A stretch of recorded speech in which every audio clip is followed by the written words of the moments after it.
Warning: any advice or opinion given in this video should not be taken seriously. We are not medical professionals, and we highly recommend you take the unfactual, ridiculous advice of the expert overlords on TV. Given that's how we live it, don't be mad at the system, it's simply how we've existed. I hear a lot of people talking like they politicians and choose to be an accountant because it's safe in the business. Going to actually have an impact. Now the second piece you're talking about, which is what people usually mean by election reform, how are you going to keep it from us being able to be in a position where you can manipulate the machines, manipulate the records? The one way to do that is, I think we should pass a federal law mandating that the same machines with paper trails be mandatory for every federal election. That will be a multi-billion-dollar bill for the states, because the states will have to make a choice then. They will have to make a choice whether or not they have two machines. We can't mandate, as you know, state elections. We can't tell the state of Delaware or Ohio or Texas what machines and what method they use to vote in their state elections, but we can do it federally. So in a nutshell, I think we should be mandating that we have a paper ballot with a standardized machine, standardized requirement. What's going on, everybody? How are you? Welcome back to the Swamp News Network. I am your host, Ian Ovens. It is December 18th, 2020. And welcome back, guys. I hope that you guys are having a wonderful, wonderful day. We got crushed with about 3 feet of snow on the East Coast here. Let me know how you guys down in the comments. Let me know how much snow you guys got. I'm really curious. Let me know. But today, guys, we're going to get right into it. So that video there was Mr. Biden saying that we need to change the election process because we need to make sure that that was a while ago, before this whole thing took place, these last 8 years, or maybe when he was vice president, he might have said that. But I'm not contesting the election at all, but I just wanted you guys to see him even saying that there was issues with the election process, but now he's not. So we got to move on, though. I can't talk about that for too much time. But guys, we are going to take a look at Tucker Carlson on the C vaccine. He stopped with the slogans. He said, "Treat Americans like adults," and this is a great point. This is what I wanted to bring to you guys' attention. I'm gonna play a little bit of the clip for you, but we are at the halts, guys. Why do we keep continuing to act like children? I'm not sure why, and why we continually allow politicians to treat us like they're our mommies and daddies and we're the children. It needs to stop, and we're the only ones that can stop it, because they now think in their minds that there are dictators, our parents, our rulers, so they're going to continue this cycle, and we need to make sure that it stops. We need to make sure that we let them know that they don't have dictation over our lives. But check this out. Check this Tucker clip. Tonight, the coronavirus vaccine is finally here. It's arriving in small bottles, but with a glitzy entrance. The coronavirus vaccine has been accompanied by the kind of corporate image campaign you typically associate with higher-end consumer products. Imagine the rollout for a Hollywood blockbuster, the new iPhone. That's what it's like. Suddenly, the COVID vaccine is on the morning shows. It's being touted on celebrity Twitter accounts. And the news about it is uniformly glowing. This stuff is just great. A lot of famous people say so. Just the other day, the guy who played Gandalf in the Lord of the Rings series got the vaccine. As on any media tour, the paparazzi were there for the dramatic moment when they stuck the needle in his arm. "It's a very special day," the Gandalf actor told Reuters. "I feel euphoric. I would have no hesitation in recommending it to anyone. I feel very lucky to have had the vaccination." In other words, tastes great, less filling. He is indeed a very lucky man. And you will feel lucky, too, when you finally get the vaccine. That's how a healthcare worker in Juneau, Alaska feels tonight. Lucky. She got the vaccine 2 days ago. The woman had no history of allergies, but within minutes she developed a severe anaphylactic reaction to it and then had trouble breathing. She wound up in the emergency room overnight. It was all a fantastic experience, according to the doctor who treated her. Quote, "During the whole time, she was still enthusiastic that she got the vaccine and the benefits it would give her in the future." What a cheerful patient she must be. We've got to assume she is in any case, because we can't really know. The authorities didn't release her name. All we know is she's a highly satisfied customer. Yet another. Have a vaccine and a smile. Just do it. So how are the rest of us supposed to respond to a marketing campaign like this? Well, nervously. Even if you're strongly supportive of vaccines, and we are, even if you recognize how many millions of lives have been saved over the past 50 years by vaccines, and we do, it all seems a bit much. It feels false, because it is. It's too slick. The Gandalf guy was euphoric because he got a shot. It wasn't heroin, it was the corona vaccine. The lady who couldn't breathe is enthusiastic as she is rushed to the emergency room? Come on. This is patronizing. Stop with the slogans. Better to treat Americans like adults. Explain the benefits, be honest about the risks, and let the rest of us decide. In this country, we control our own bodies. They're always telling us that. But no, suddenly the rules have changed. On the question of the corona vaccine, our leaders are definitely not pro-choice. Their view is do what you're told and don't complain. No uncomfortable. So, guys, I thought that was very interesting because I've always felt like that, and I'm sure that you guys have too at some point, where it's like, stop treating us like we're children. We're all adults, and we all have the choice to do what we want when we want it inside our bodies. We have the choice what we put in our bodies. We have the choice of everything. But the rules have not changed, and that's where Tucker kind of gets into this psyop type thing where I love Tucker. I do. I love his writing crew, and I love the way he addresses you, and I love the way he what am I trying to say? The way he gives the information is just, you know, the way he proclaims what he's saying is very, very awesome. I just love it.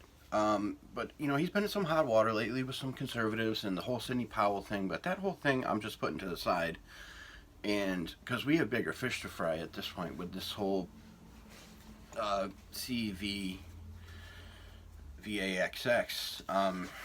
So, but it was a very good point. Like, stop allowing politicians and experts, which I have showed you on the previous channel and this channel, that these experts don't know what they're talking about. But I shouldn't say that, because we need to trust them. We have to trust them, you know. That's what they want. That's what they want. We must trust them. Seriously, guys. We must. So anyway, but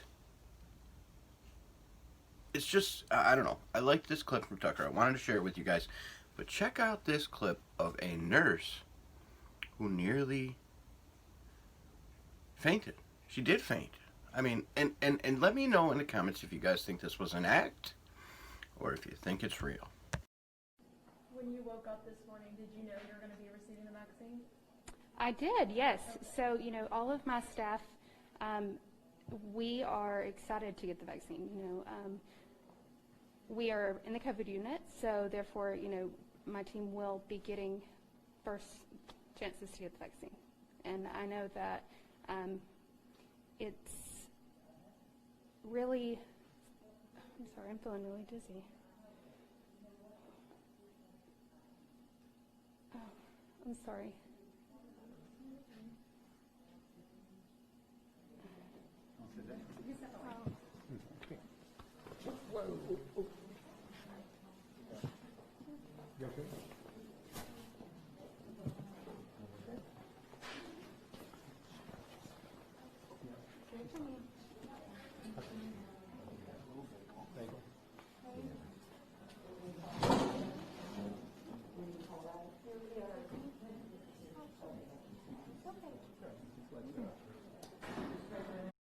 Now, guys, listen, I am not saying that she didn't really faint there, but go back and watch that again. And isn't it crazy how every time somebody faints or something bad happens on TV, and I used to be like, holy crap, because I do a lot of research on the MK Ultra and stuff like that. I do a lot of research on a lot of things in the people on TV realm, just what they have to go through, and so. I mean, I've seen many instances where I know people are actually messed up mentally, and so something happens. But isn't it crazy how when something like this, it's like a propaganda thing, and there's always somebody there to catch them, They never drop. You know, I mean, you would think if this really happened, she would have just dropped. But no, she like walked over and then gracefully like fell into this dude's arms. And I mean, it just seems weird. And then all of a sudden the doctor moves in right into the camera view so you can't see her anymore. It just seemed weird to me a little bit. But you guys let me know what you think. I don't know. All right, but we got to move on here, guys. So, but also I want to say that do you want to get it? Do you think it's are you willing to chance that? I'm not. But anyway, we got to move on. So, we have got Representative Clyburn encourages Biden to look beyond gender and color for cabinet positions. And I've been letting my buddy Jeff EP know that I think personally that this is all a plan. I really do believe that they are going along with this plan where Biden has now claimed to be president-elect, and he's going to, you know, he's putting on this show where he's picking all these people. And you know what's crazy is that, you know, we're seeing transgenders, and we're seeing blacks, and we're seeing Latinos, and we're seeing Native Americans picked, and we're seeing all these to get the left all hyped up. And I really, guys, I'm telling you, I believe that it's a plan to incite WW3. I'm not, or civil war, some type of war. I mean, I'm just saying they are getting the left way up to crush them, I think, in January. But I don't know. I mean, this is just my theory. This is my personal opinion, my theory.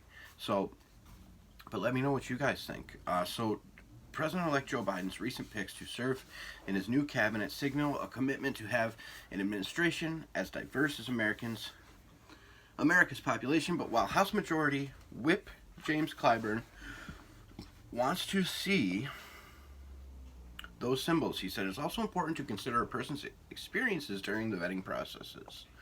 Well, duh, Whip. With 5 positions still open, dude, I just... Biden, you have not even been declared yet, dude. I know you gotta work on it, because it's like, well, it might happen, so we don't know yet. I personally don't think that it is, but I can't say that. I can't. I got to be careful here. But we got a new conspiracy theory, guys. But anyway, Representative Clyburn encourages Biden to look beyond gender and color for cabinet positions. I thought it was important for you guys to know that Representative Clyburn is telling Joe Biden to do that. All right, so we've got... Okay, guys, so yeah, I have an update for you on the Harrison deal. I don't know if you guys know that Harrison deal was worked for Kelly Loeffler, who was running for Georgia governor, I want to say, or senator, and he was also dating Lucy Kemp, the current governor of Georgia's daughter, Brian Kemp's daughter, Lucy Kemp. Harrison deal, and he was blown up on the highway in his car and killed. So now we got some new information on this, okay? So I'm going to read you this article.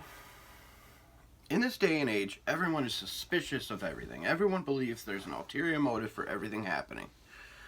Are they right? Who knows? But one thing I do know, if officials in the media were more open and transparent, conspiracy theories wouldn't be out. And I don't even like to call them conspiracy theories, because that term was created in the 60s by the CIA to mentally trick people. But we already know that. So the election is a perfect example of this. 74+ Americans feel disenfranchised by this election, and it doesn't help matters when media, Dems, GOP, and Senate officials just blow off the concerns as wacky ramblings. This type of attitude and strange refusal to do anything to make the public feel at ease is much of a reason that conspiracy theories have spiked. As a perfect example of this recent tragic death of Harrison Deal, a 21-year-old aspiring political mover and shaker, he was the boyfriend of Brian Kemp's daughter and a staffer of GOP Senator Kelly Loeffler. He was killed in a fiery car explosion one day after Brian Kemp finally relented and called for a signature audit in Georgia. Now, how weird is that? He was killed a day after Brian Kemp said, I want to contest the election. Now, Joe Biden's the president-elect. I'm not saying he's not, definitely. Between the timing of the accident and the insane explosion of the car and the fact that Deal was the only fatality, the theories about the crash start going wild. I wonder why. It's very common for people who are already suspicious of the government that appears to be hiding something to concoct alternative theories. But this is no concoction. We look at the facts. That's what we do. Anyway, guys, this is the point of what I want to get to this story. So, and I'm going to show you. Check this out. All right, guys. So here we've got a tweet, and it says, breaking, the GBI agent reportedly assigned to Governor Kemp's daughter's boyfriend's mysterious fatal accident has committed suicide in Georgia. James O'Sullivan. Timeline: Friday, Kemp announces audit. Saturday, fatal accident. Monday, Kemp cancels audit. Okay, now, so as I just showed you there, James O'Sullivan, the Georgia Bureau of Investigation investigator who was assigned, the lead investigator who was assigned to investigate this, has suspiciously recently committed suicide. I mean, and they wonder why people are questioning things. It's like, sometimes, guys, you gotta look at things and be like, it's just, the chances of this are very statistically impossible. It's like, you know what happened. You know this dude came and was like, listen, this was not a fucking car crash. This was an explosion. It was a bomb dropped on this kid's car. And they were like, poof. Done. Suicide. You know, it's like, wow. I don't know. But anyway, guys, that's all I got for you today. I think it's crazy. But let's speak up. Let's not be silent. But I got to show you our tweets of the day. Check this out.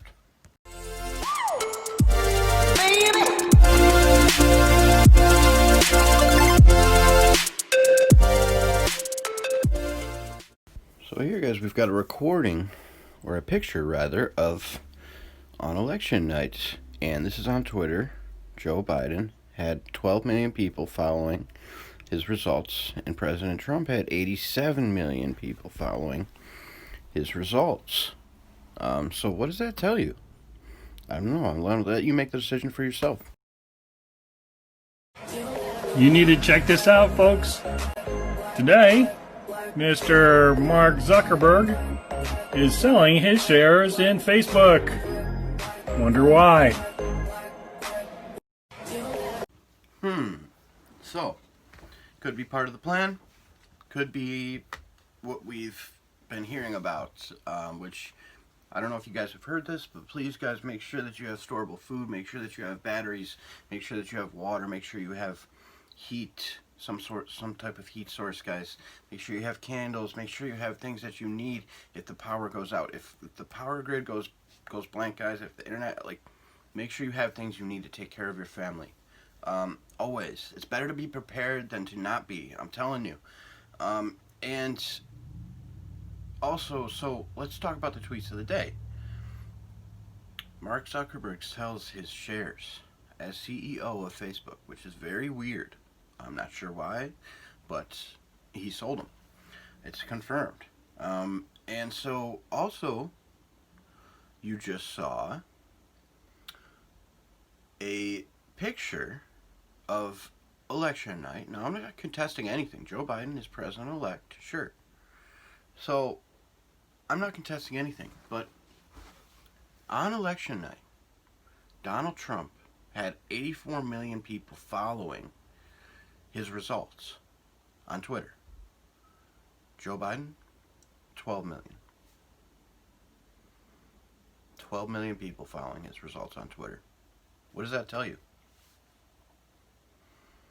That tells me that something's crazy wrong in this world. But that's all the time we got for today, guys. I hope you guys will go over in Discord, check out the American Pride Reinforcement Party. I hope you will check us out on BitChute. I hope you will check us out over at our other channel. We'll be back in a couple weeks over there. So, yeah, I love everybody. I salute you. Thank you for tuning in. We'll be back tomorrow. And thank you guys so much for watching this show. We appreciate it very much. I love everybody. And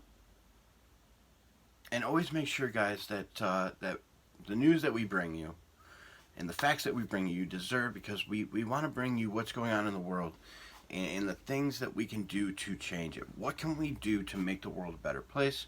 Well, we can see problems and we can find solutions. So that's what I like to bring you, and I hope everybody enjoyed, and I will see you guys tomorrow. Peace out, everybody.